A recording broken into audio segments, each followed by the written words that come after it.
बहुत समय पहले की बात है। एक साधु अपनी पत्नी के साथ नदी के तट पर रहता था। उन दोनों की कोई संतान नहीं थी। उनकी बड़ी इच्छा थी कि कम से कम एक संतान उनके यहाँ जरूर हो। एक दिन साधु जब तपस्या में लीन था, तभी एक चील ने अपने पंजे में से फंसी एक चूहिया उसके ऊपर गिरा दी। साधु ने उस चूहिया को घर ले जाने का निश्चय किया, लेकिन उससे पहले उसने उसे एक लड़की में बदल दिया। उस लड़की को देखकर साधु की पत्नी ने पूछा, कौन है ये? इसे कहाँ से लाए हो? साधु ने पत्नी को पूरी बात बताई।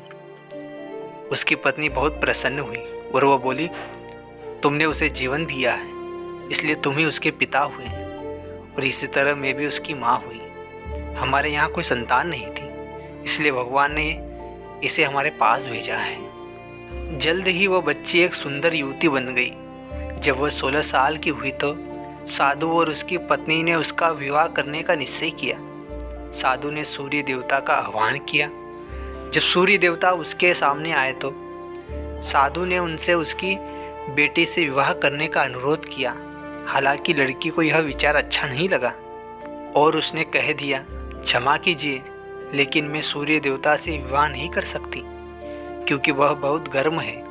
निराश साधु ने सूर्य देवता से कहा कि अब वे ही उसकी लड़की के लिए कोई सुयोग्य वर सुझाए। सूर्य देवता ने कहा, बादलों के देवता से आपकी लड़की की जोड़ी सही बैठेगी क्योंकि वे ही धूप की गर्मी से उसकी रक्षा कर सकते हैं। साधु ने अब बादल देवता से उसकी लड़की से विवाह करने का अनुरोध किया। इस बार भी लड़की ने विवाह से इनकार कर दिया और बोली, मैं इस काले व्यक्ति से विवाह नहीं करूंगी। इसके अलावा बादलों की गरज से मुझे डर भी लगता है। साधु फिर से उदास हो गया और उसने बादल देवता से अनुरोध किया कि वे ही कोई सुयोग्य वर सुझाए।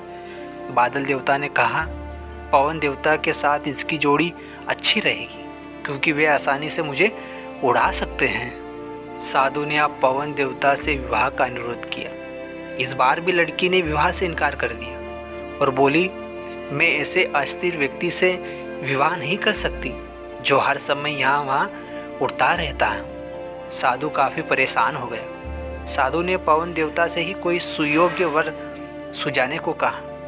पवन देव ने जवाब दिया, पर्वतों के राजा बहुत मजबूत और स्थिर हैं। वे बहती हुई हवा को भी आसानी से रोक सकते हैं। उनसे आपकी लड़की की जोड़ी सही बैठेगी। साधु वह पर्वतराज के पास गया और उससे उसकी लड़की के साथ विवाह करने का अनुरोध किया। हालांकि इस बार भी लड़की ने विवाह करने से इनकार कर दिया और कहा, मैं ऐसे किसी व्यक्ति से विवाह नहीं कर सकती जो इतना कठोर और ठंडा हो। लड़की ने साधु से किसी नर्म वर को खोजने को कहा। साधु ने पर्वतराज से सलाह मांगी। पर्वतराज ने जवाब दिया, किसी चूहे के साथ ही आपकी लड़की की जोड़ी अच्छी रहेगी क्योंकि वह नर्म भी है और आसानी से किसी पर्वत में भी बिल बना सकता है। इस बार लड़की को वर पसंद आ गया। साधु काफ़ी हैरान हुआ और बोला, भाग्य का खेल कितना निराला है। तुम मेरे पास एक चूहिया के रूप में आई थी और मैंने ही तुम्हें एक लड़की का रूप दिया था।